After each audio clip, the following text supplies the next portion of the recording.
Hi, everybody. So today I am carrying on with my podcast with wonderful women entrepreneurs. And my guest today is an award-winning artist and designer and producer of lovely collections on real silk.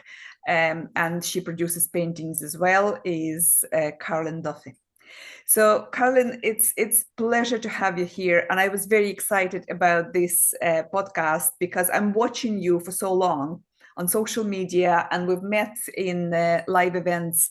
Um, and I always wanted to have you as a guest because I am amazed by the actions you take, by your um, um, ability to show up consistently, and just energy that you spread around you. So, Oh, thank you, Angela. hello and welcome. And I just wanted to ask you, how did it all begin? And I mean, this specifically your business, where you are the creator and where you are the businesswoman. How did it all start? And did you have any doubts when you started? Because it's a very, very kind of complex, it can get very complex in our head. It can, and it's lovely to be here to chat to you today, Angela. I do actually like this question because sometimes I forget when I started and how I started.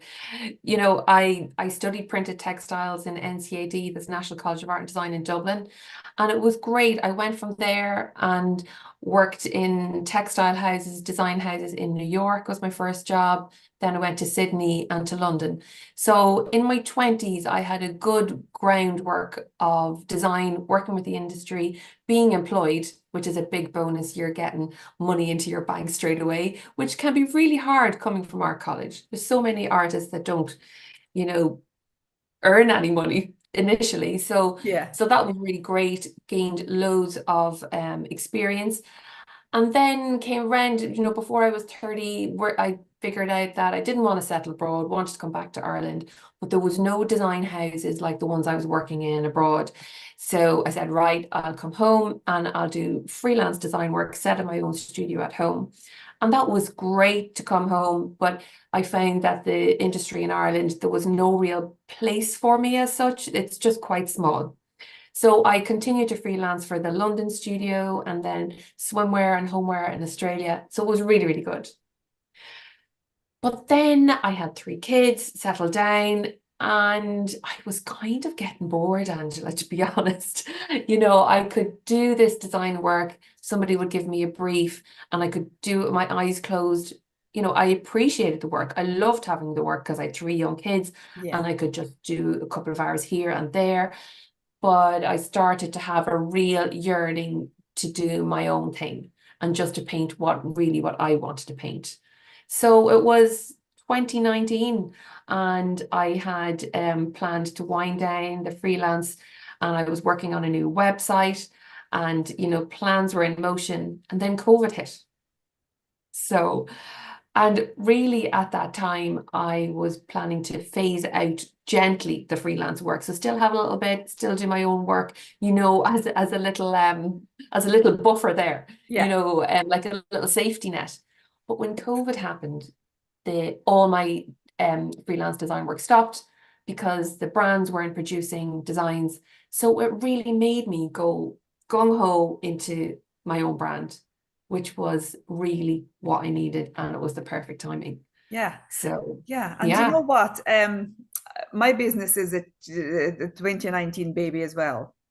And Oh, well done. Yeah. so many people, you see, so many people, you could see a real division in the situation where outside circumstances pushing upon us, we have choices to make.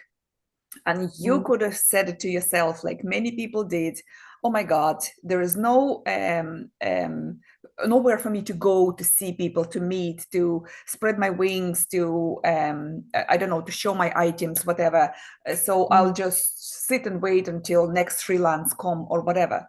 Same as for me, like I could sit and say, oh my God, I'm only starting up, and this is happening here. This must be sign that you can take it so many different ways. And it's amazing that you actually took that nudge from the universe or whatever else, that this is the time. this is the time that Mhm. I need to just take it and run with it, because you really felt that you were onto something here. Um, Yeah. but when you started really alone and you broke free from everybody who can give you the wage, like money in your hand, Yeah. you started, what kind of thought process, and maybe did you have any support, or how did you build your empire? Because I Mhm. see you're so consistent and you know what you're doing, and it's fantastic. But many people, when they start up, they get these doubts. Will people be interested? Will they come? And that pushes down, and they actually depress their creative Yeah. spark. Mm. Well, I'm glad you think that it looks like I know what I'm doing from the outside, that I must be doing something right. No, I do have a plan, but sometimes you just kind of have to roll with it. But so when I started back, so say the first year, nobody was really going anywhere. So I literally had social media to show my work, Brilliant. but I Yes. was really gentle on myself. So this is going back right back to March, April, and May, and the new website was launched in May. So I had something to work towards in those first 3 months, which was the great thing was, so before COVID happened, I had my photography done, like the photo shoot done in the studio, I had the branding all done. So my web designers were still able to work away. So it was amazing that we had all the groundwork done for this website. So for the first 3 months, I took it easy. I just kept painting. So I wasn't producing anything like all the scarves and fashion collections I have now. I just painted, and it was a balm to my soul. It was amazing. So literally before the website was launched, I was putting up pictures on Instagram, Facebook, and people were asking, could they buy them? And I was like, hell yes, you can buy that if you want. So I Yeah. was starting within those 3 months, everybody was just on their phone so much. I was building my audience quite quickly within the 3 months. And then I had the website launch in the May, and that was, a good success. I didn't think anybody would even click on the website the first night. So it was great that there was kind of sales coming through. So I just continued on. So I could see the growth within that first year. And I was like, okay, I was like, I need a bit of help now too. I had lots of ideas floating around of what I wanted to do. So I came across, again on social media, came across another mentor, another mentorship program. It's like a little community, and I'm still within that one today. That gives me so much. But I also use other mentors like the local Leo. Now, yeah, do you I mind me joined, saying that, but call that yeah, community, because I am amazed by that community. I think I know what you're talking the about. biscuit. Yeah, The it's Tara biscuit community. Prendergast Yes, run she's it. Yeah. amazing. I absolutely She's, love her energy and how yeah, she holds people together. It's fantastic community. I totally agree. it Yeah. is. Which It's I'm not a part fantastic. of, and it's just came in the conversation. Yeah. Yeah, but even if you don't have to be part of the community, she actually has a free group, the Bite the Biscuit, so you can join for free. So I joined that, and I was like, oh, she's really good. And I'm very much aware of my gut feeling with people, even mentors, I have to meet with them. I have to see, are they right for me? I'm very in tune with what I feel on the inside and is right Exactly. Yes. Yes. for me. So I have to balance, so she is definitely right for me, but I also use other mentors. Like last year was great. I was doing like a financial capabilities course, because I can, I'm an artist, I'm a designer. I like all the pretty stuff, all the nice stuff. And Yes. I was Yes. like, oh, I really need to work on my numbers, and do all the stuff that I really don't like to do. Well, I Yeah. do it. Like I have accountants and I have other people that I outsource for different things. But you need to know your own numbers and you need to know where you're going. And I did a lot of work on that last Yes. year. So at a time, there's different times when you feel you need to learn certain things. Exactly. And you So for can't the do it all at once. excuse me, yeah, exactly, Mm. you have to take bite by bite, step by step. So for the Yeah. people who don't really know, maybe Caroline or myself, I just quickly want to say that Caroline is a solopreneur, same as myself, and watching her develop her business, starting from paintings, moving on to prints, moving on to gowns, moving on to cushions, and the sky is the limit. Basically, you probably don't know yourself how far you're going to develop this. I want to deliver this message for people who are on the bench, who are even in a corporate business. Even in a corporate business, take this idea, take this example as a guide. If you're sitting on the bench and if you're worried about something, if you're getting overwhelmed by all those thoughts, just calm down, breathe, and see what is exciting you right now. Take that Mm. bit of information and go with it. For people who are entrepreneurship in entrepreneurship, it is absolutely possible to make a great business doing it solo, because you can outsource certain things, and also to be successful as an entrepreneur doing arty business. I came across on social media a couple of posts, and funny, in 1 week, I think there were two posts with the same kind of topic, with the same narrative. That number one, first post was about that a lot of women asked to work for free. And the second post, in a completely different country, completely different people, it kind of echoed to say that people in art are actually shying away from charging the right price for their work. And they Mm. find it quite hard. Just like you said it, you're an arty person, you're a creative person. You maybe you don't particularly want to sit and bogged into accountancy and books and stuff like that, but it's part of our business. And Yeah. funny, I replied to both of those posts with a comment, what runs through you sticks to you. So how did you master that mindset, that you're absolutely on point, or where are you at with charging for your work? Because I know your gowns are absolutely stunning. And Mm. I even your classes, like your classes and what you do, there is a waiting list for everything. So Yes. people should understand clearly. Now people, I couldn't get into her class, so that is the indicative thing.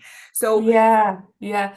people I should think, understand that it's all available and possible to you with your mindset. So tell me a little bit more about it.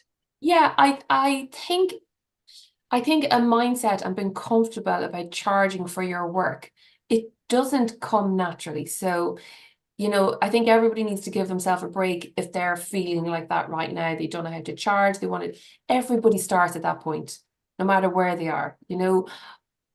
I've come through that. I'm at the other end now, and I just know, and it's ingrained in me, my worth, and the talent, and what that what that should cost.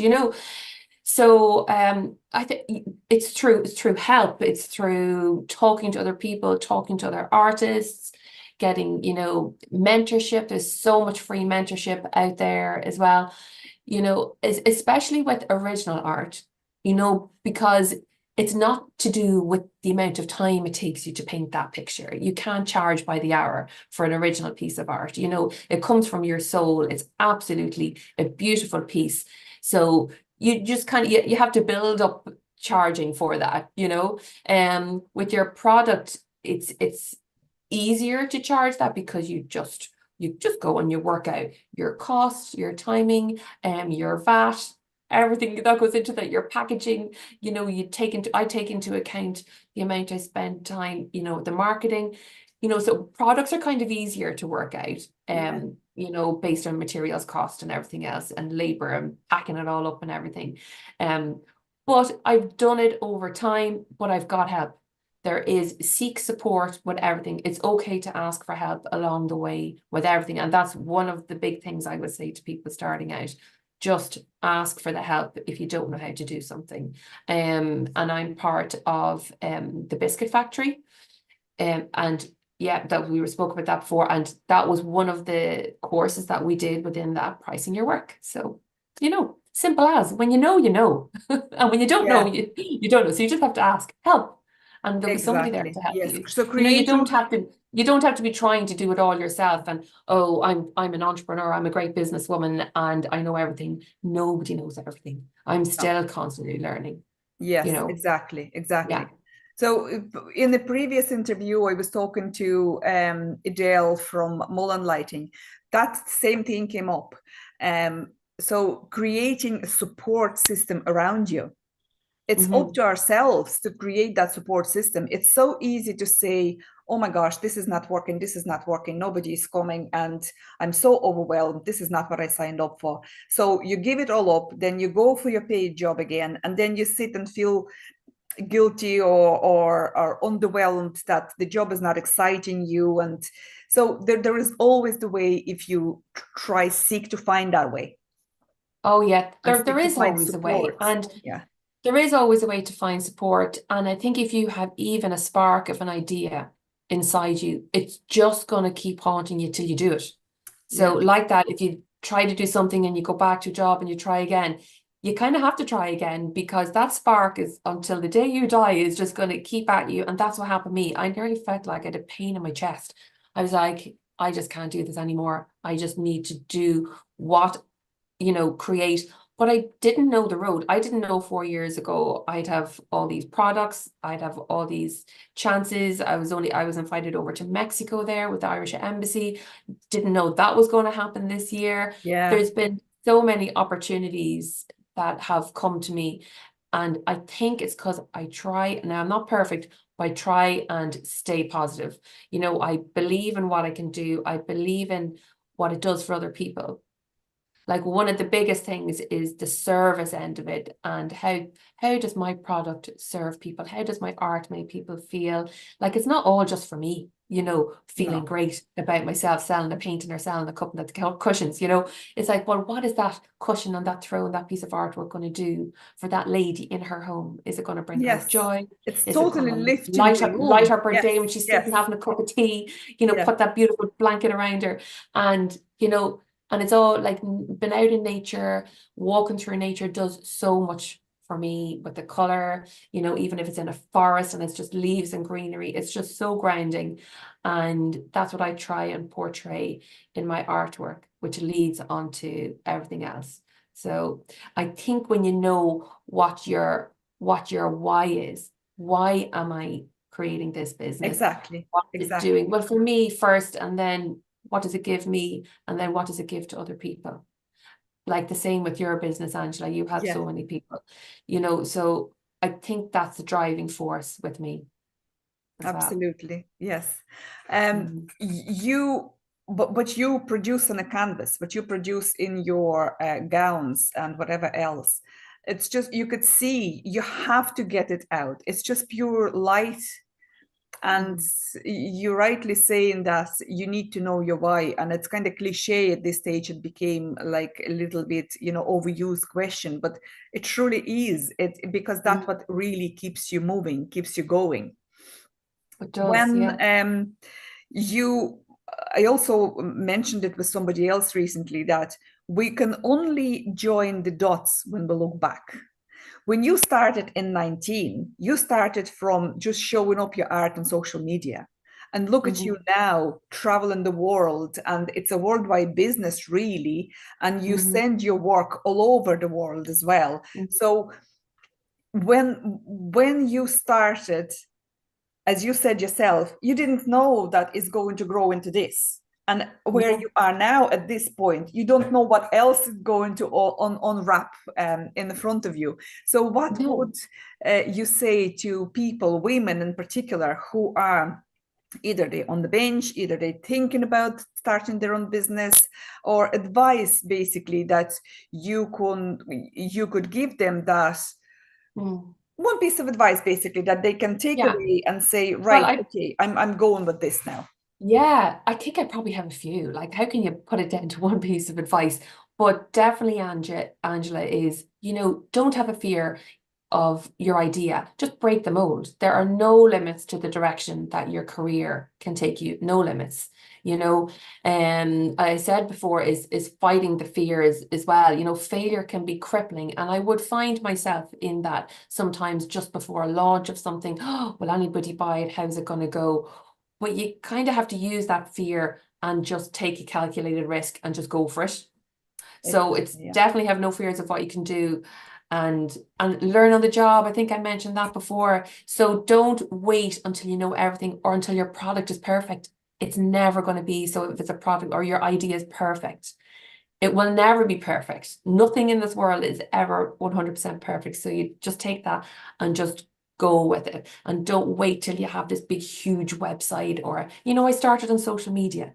Get it out there. If you're speaking, go and do, start small. It's just, that's really what I would advise. Just start. And then Start, also, yeah. but one of the biggest things is, above all, you have to just believe in what you do. So like having self-belief is one of the most important things that you can do. It can be a challenge, but everybody suffers from like imposter syndrome. Oh my goodness, oh, I'm not a real artist. I studied off in design, and there's two different worlds, the design world and the art world. It's like, oh, I'm not really an artist, but I am an artist, Course. So like Yes. but that imposter syndrome comes in, and you just have to try and overpower that and go for it. So believe in yourself. Fantastic, fantastic. Believe in yourself. Exactly. When you Mm. said that, when you came back to Ireland and you look around and there was no place for you to go to, there was nothing Mm. maybe as exciting, and you created place for yourself. You Yeah. created what? Mm. Okay, I look around. Same goes for people in corporate positions. Same goes for people who start in product-based business or Mm-hmm. service business. If you look around, if you've done your research, and maybe so they're like myself, there are a couple of coaches around. There are good few coaches around, but we Mm-hmm. all have our unique story. We all have our unique Mm-hmm. niche, and Yeah. this is the thing, that there is somebody for somebody to match your expectations, to match what you have to give. Somebody will be always interested, as long as you keep moving forward, as long as you're being sincere and honest and of service. Yes. If you really That's it. want to give something to people that they will use, I'm looking at your work, and it's just projects that light. As you said, you walk through the woods and you see these beautiful colors and everything. I've seen a couple of art collections that stemmed from COVID, and they are angry, depressed, they Mm-hmm. are distraught. Like, what you see is, maybe some people see something different in them, but when you see something black and white in chalk and it's angrily thrown on the canvas, Yeah. that's what Yeah. comes first to mind, even though black and Mm. white could be beautiful piece of work. And there you Mm. see colors, there you see beautiful Mm. flowers. That's what we lacked as well during the COVID period, that we lacked that Yes. beauty, we lacked connection. And that's something Yeah, that connects us as well, isn't it? So it I'm does. Definitely connects us. Yeah. absolutely thrilled to have you today. And I hope that people who listen to this podcast will take a lot of good stuff from it. Either if you're in art industry, design, corporate world, service-based, it doesn't matter. It doesn't matter. It's just an example of one woman who took her idea and absolutely made creation out of it. And it was a pleasure to have you today, Karen. Thank you, Angela. It was lovely to chat. Thank you.